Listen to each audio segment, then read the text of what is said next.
charger charger phone.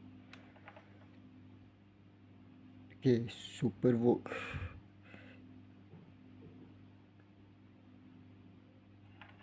Dia punya tu berapa watt dia? Okay, 33 watt. Okay, kita test ni. Bahayanya charger phone ni. Okay, guna range 12 hingga ke 1000 volt.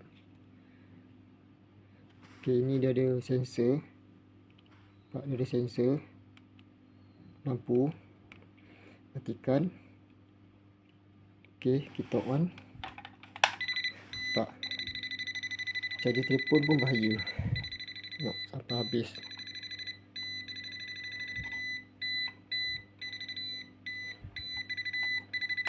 Dia rapi.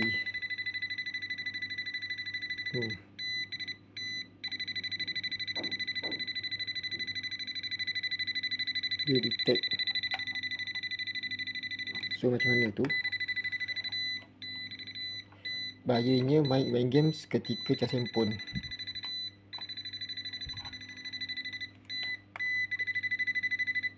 Bahayanya main phone ketika main game tak kisah apa-apa ketika cas. Bahaya ni.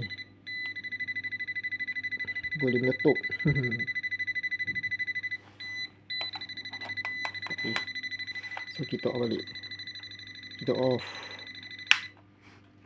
Bahaya. Bahaya macam ni.